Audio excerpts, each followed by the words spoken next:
Before tayo pumunta doon sa rules, how to get the dictionary form or the plain form of the verb, we have to first be aware kung ano ba yung different forms of verbs. So, di ba malinaw sa atin na ang verb po natin, yun po ay action words. So, ibig sabihin, ito po yung mga salita na nagsasaad ng aksyon.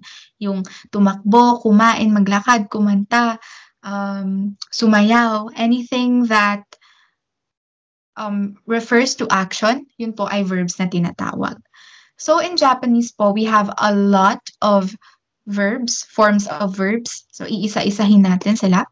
Ang pinakauna po na nadidiscuss po sa atin bilang language learners ng Japanese po is yung tinatawag po natin na mass form.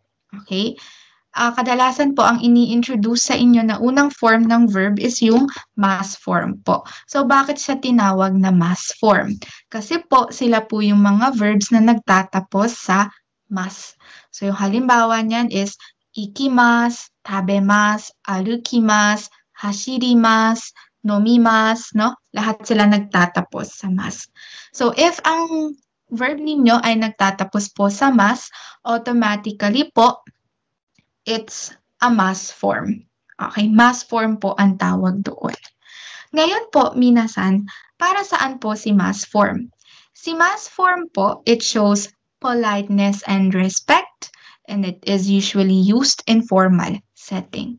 So ito pong si mass form, equivalent po siya sa paggamit natin sa Tagalog ng po at opo. So kung sino po yung gagamitan ninyo ng po at opo dito sa Pilipinas, sila po yung mga gagamitan ninyo ng mass form sa Japan. Okay? Basta pag mass form ang gamit nyo po na verb, automatic po, magalang po yan. You are speaking with them and you're showing respect and politeness po. So, yun po yung mass form. Kaya po, si mass form, kilala rin po siya sa tawag na polite form. Because when you are using the mass form, you are being polite. Yun yung ibig sabihin ni mass form, no? Dictionary form. Ano po si dictionary form? Sabi po dyan, ito po yung mga verbs na nagtatapos sa ru, eru, iru, and other letters po. Bigyan ko kayo ng example. Taberu, nomu, iku, aruku, fumu, suru, kuru. Yun po ay dictionary forms of the verb. Para saan po si dictionary form? Sabi po, dictionary form is used in casual settings. So kung si mass form po, opo, verb po siya na ginagamit to show respect and politeness. Si dictionary form po, verb po yan na ginagamit sa casual setting. So pagka sinabi po nating casual setting, minasan, ito po yung setting kung saan nakikipag-usap ka po sa taong mas matanda, casual po pala, sorry. Sa casual setting, ito po yung setting kung saan nakikipag-usap ka sa friends mo, close friends, or sa family members nyo po. Yun po yung casual setting na tinatawag. Kasi when you are close with someone, lalo na rin po sa relatives or family members nyo, you don't use po at opo, di ba? Sa best friend mo, nagpo-po at opo ka pa rin po ba hanggang ngayon? Sa simula lang po yun. Sa simula, pag una nyong kilala, you-use po at opo. But pag naging close na kayo, nawawala na yun. So, yun po yung casual setting. So, sa una, gagamit kayo ng mass form. Pero pag naging close na po kayo, nagiging dictionary form na po siya. And, yun nga, si dictionary form po is also called the casual form. Because when you speak using casual speech, dictionary form is what you use. So, dictionary form or plain form po ang tawag sa kanya, pero mas maganda kung dictionary form na lang yung gagamitin natin para, tawag nito, hindi po tayo malito, na isang term lang gamitin natin. Dictionary form po yan. Later, I will teach you how to get the dictionary form. Mga naka-mass form, no? Again, pag naka-mass form po, ibig sabihin polite po, respectful, na magalang po when you use the mass form. But what if we don't have to speak formally? What if we're just talking with our friends, with our family? So you don't have to use the mass form. doon na po papasok yung dictionary form na tinatawag. Ito yun. Sensei, ito first rule, minasan. Doon kayo titingin sa mass form. Di ba, naka-mass form po yung verb nyo. First step that you should do, tignan nyo po yung letter in front of the word mas. For example, the verb kaimasu, which means to buy, bumili. Kaimasu. Doon kayo agad tumingin po sa letter na nasa harapan ng mas. So, diba, ito si mas. Tignan niyo po yung letter na nasa harapan niya. I, diba? I yung letter. Ngayon, minasan, ang gagawin niyo po, pag ang letter na nasa harapan ng mas ay nagtatapos sa I sound, you have to change I sound into U sound. Paano po natin siya papalitan ng sound? So, diba, meron tayong verb na kaimasu. Ang letter na nasa harapan ni mas ay I. Hanapin nyo siya sa hiragana chart kung nahihirapan kayo. So, ito si letter I, no?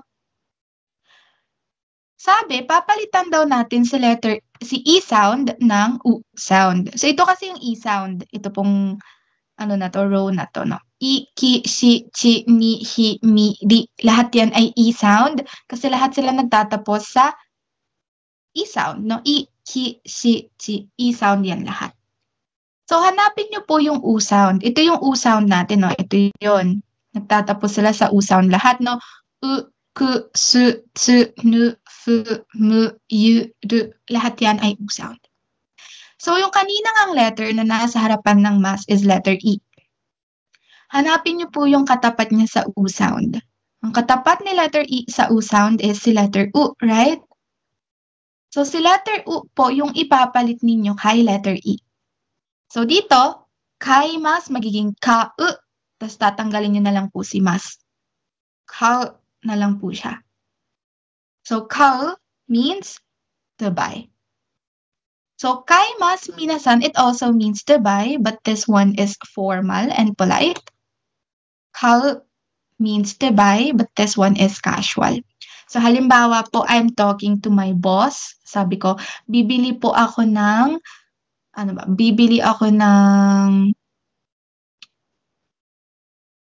osake. Halimbawa, bibili po ako ng osake. You're talking to your boss, so you need to be formal and polite. So I will use this one. I will say, osake o kaimasu. Osake o kaimasu. But if I'm just talking to my friend, kaibigan ko lang naman, no? I don't have to be formal. Hindi ko po kailangan maging magalang. Kaibigan ko naman po yun. Ito na lang ang gagamitin ko. I will say, osake o kau. Osake o kau. So, casual na po siya. So, kaimasu and kau, they both mean to buy. Kaimasu is formal, kau is casual. So, ito na po yung dictionary form na tinatawag. Okay? Another example, minasan. Mochimasu. Mochimasu. Now, mochimasu is a verb which means to hold, as in bitbitin. Okay? Mochimasu. Again, first step, tumingin sa letter na nasa harapan ng mas. So, we have the letter chi. Chi. So, si chi po ay nagtatapos sa I sound, no? Chi, chi, chi. I sound po yan. So, anong rule natin? If it ends with the E sound, you change E sound to U sound. So, hanapin nyo si chi sa hiragana. So, ito si chi, no? Ano yung corresponding U sound niya? Hanapin nyo yung katapat niya. Ito po siya. Tsu. So, ibig sabihin, yung ipapalit nyo po kay chi is si tsu. And then you just have to cancel the mas. So, mochimasu will become motsu. Motsu. To hold. Bitbitin. Okay? Dictionary na ito. Another example pa. Nomimasu. Nomimasu, which means to drink. Tignan agad yung letter na nasa harapan ni mas. We have the letter mi. So, si letter mi, nagtatapos siya saan? Sa E sound. No? Mi, mi, mi. E sound po yan. So, ang rule nga, pagka nagtatapos sa E sound yung letter na nasa harapan ni mas, kailangan yung palitan yun ng U sound. So, hanapin nyo si mi dito. Asan si mi? Ito si mi. So, papalitan nyo ngayon siya ng U sound. Ang katapat po niya is mu. So, no mimas, magiging nomu na lang siya. No? Nomu. Tatanggalin nyo na kasi si mas. Nomu. So, to drink pa rin yun. Casual nga lang. So, halimbawa, iinom po ako ng juice. Formal, polite, I will say, juice o nomimasu. Juice o nomimasu. Yun po yung, alright. So, ganun po siya. The rest of the verbs here, kung makikita nyo naman, yung letter na nasa harapan ng mas natin, lahat sila ay E sound, no? Ni, bi, ki, si, ki, di, gi, lahat yan E sound. So, ito yung rule na i-a-apply nyo po sa kanila. Same rule. So, hindi ko na po siya isa-isahin pa, no? Babasahin ko na lang po sa inyo. Shinimasu, shinu, yobimasu, yobu, kikimasu, kiku, kashimasu, kasu, ikimasu, iku, kairimasu, kairu, isogimasu, isogu. So, first rule pa lang to. Meron pa tayong ibang rules, minasan.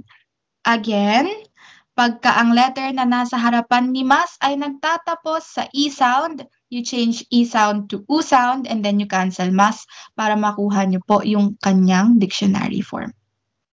Kung titingin kayo dito, minasan, sa dictionary form natin, kau, motsu, nomu, shinu, yobu, kiku, kasu, iku, kaeru, isogu. Lahat po yan ay nagtatapos sa U sound. Right? Kau, motsu, no, mu. Lahat sila nagtatapos sa U sound. Dito na po papasok ngayon yung groups of verbs in Japanese. Okay?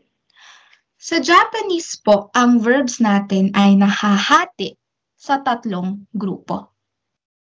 Unang group po is yung tinatawag po natin na group 1, ending verbs.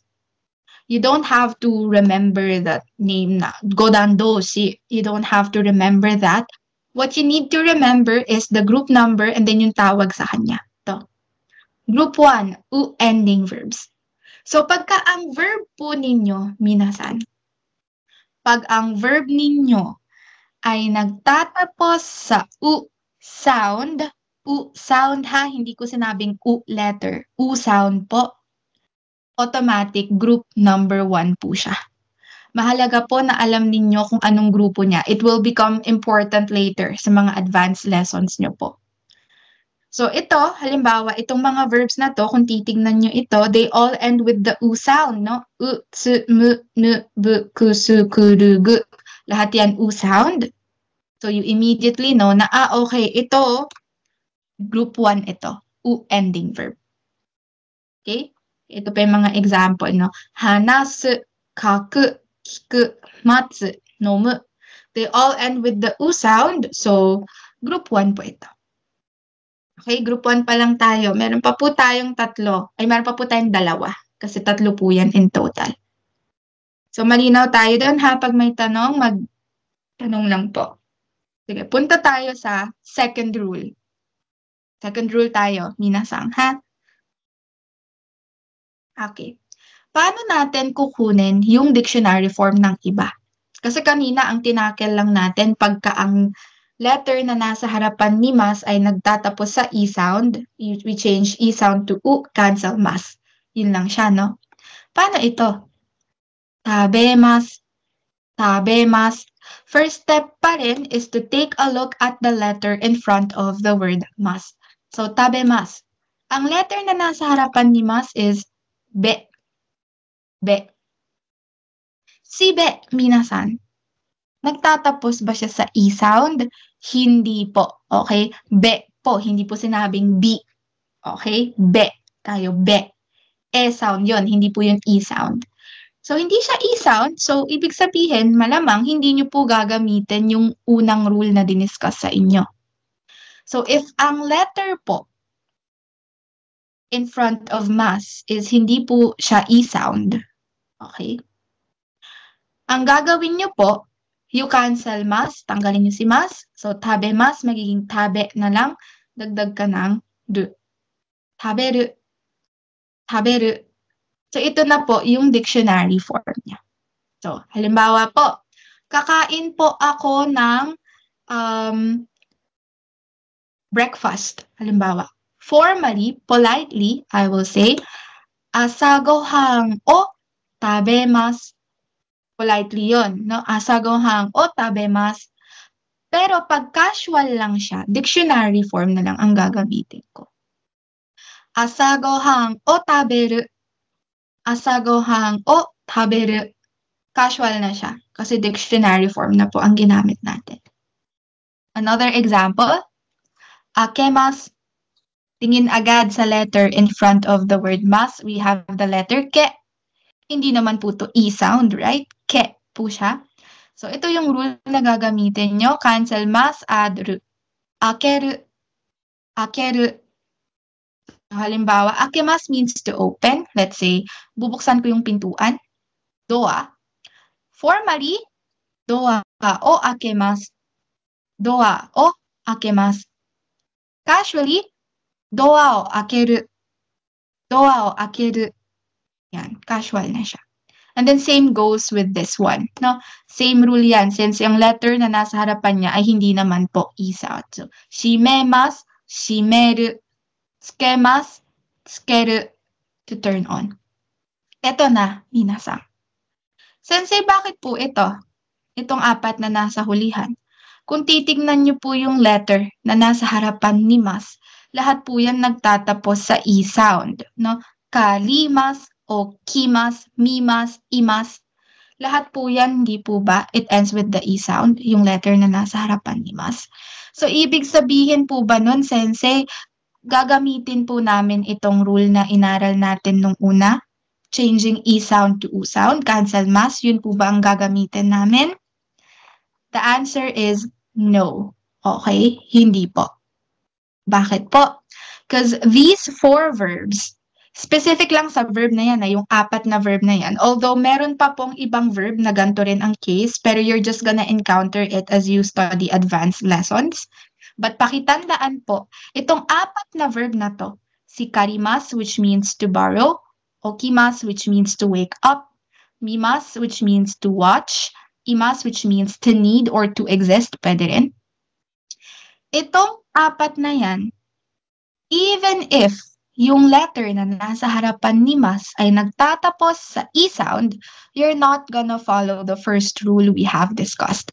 Ito po yung fina-follow niya. Special po itong apat na to. Okay? Special sila, so hindi niyo susundin yung unang rule. Ito po yung sinusunod niya. Specific yan sa apat na verb na yan. So, karimas, cancel mas, adru, kariru, to borrow.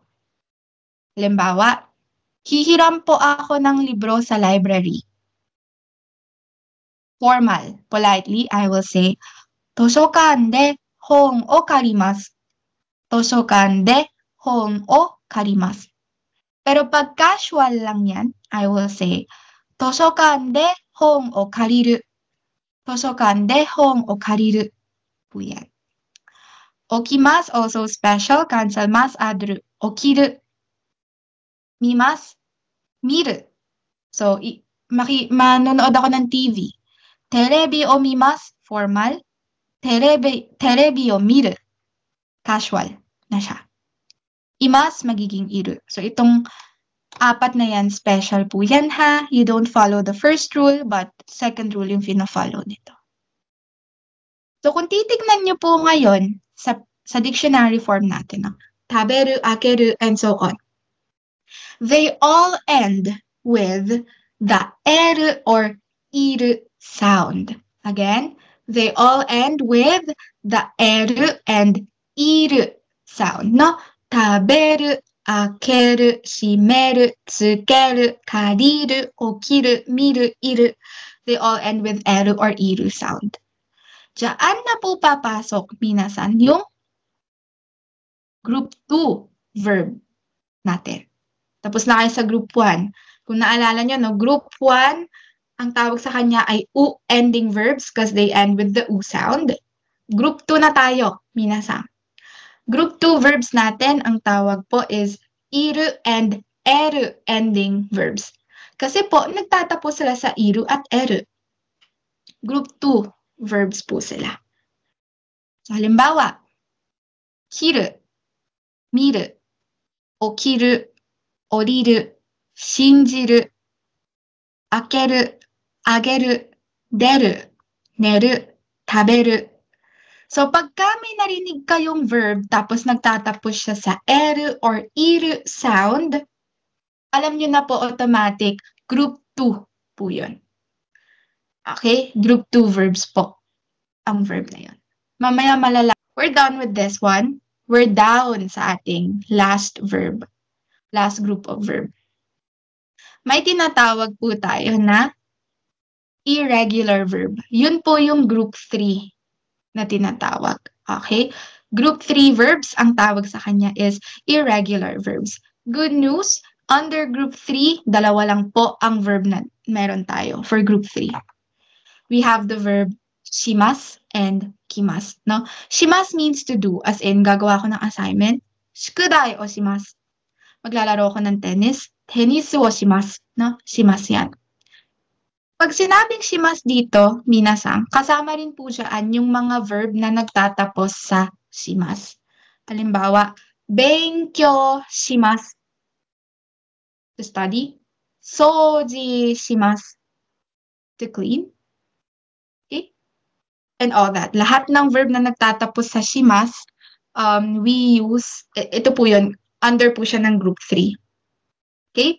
So, ano ang dictionary form ni shimasu? Pagdating po pala kay group 3, minasan, since ang tawag nga sa kanila ay irregular verb, ibig sabihin po, wala po silang rules na sinusunod. Unlike sa group 1 at group 3, may rules tayo, di ba? For group 1 at group 2, sorry. For group 1 at group 2, may rules tayong sinusunod, pero for group 3, wala po. So, pagdating sa mga conjugations ni group 3, wala kayong susundin na rule, mini-memorize lang po palagi yung change sa kanya. And dalawa lang naman siya under the group 3. So, it's not that hard to memorize it. So, the dictionary form of shimasu, it's gonna be suru. Suru. So, shukudai o shimasu, gagawa po ako ng assignment. Polite yun. Shukudai o suru, gagawa ako ng assignment. Casual po siya. And then another verb is kimasu, which means to come. Ang dictionary form po niya is si kuru. Kuru. Yan, yun na po yung dictionary form niya. Again, verb po na nagtatapos sa shimasu, kasama siya dyan. So, benkyou shimasu, it's gonna be benkyou suru. Benkyou suru. Casually. Baka lang po isipin natin, okay, basta nagtatapos sa shimasu, okay, group 3 yan. Hindi po basta-bastang ganon. Hanashimasu minasan, it means to speak. Okay, to speak or to talk. Okay, magsalita. Hanashimasu. Baka isipin natin, okay, it ends with shimasu. So, ibig sabihin group 3 to. So, ang dictionary form nito, hanasuru. Wrong. Okay, mali po. Benze Sensei, ang gulo, sabi dapat pag shimasu, dapat suru yung casual. Ngayon, sinasabi niya mali daw. Yung shimasu na tinutukoy ko dito, minasan, yung shimasu po na gumagamit ng noun sa unahan. Halimbawa, yung benkyou shimasu. Benkyou there, minasan, it's a noun. It means study. Noun yun, si benkyou. Dinagdagan nyo lang ng shimasu para gawing verb. Benkyou shimasu. So yun, pwede nyong gawing benkyou suru. Pero kung titingin kayo dito kay hanashimasu, hanashimasu means to speak, to talk. Yung hana dyan, hindi po yan noun. Wala pong ibig sabihin niyang hana na yan. Hindi yan noun. So, hindi po siya group 3. Okay? Ang group 3 lang na nagtatapos sa shimasu is yung verbs na gumagamit ng noun sa unahan. Benkyou shimasu, souji shimasu. Na souji is a noun which means paglilinis. So, souji shimasu, maglinis. So, yun yung mga verbs na tinutukoy dito sa group 3.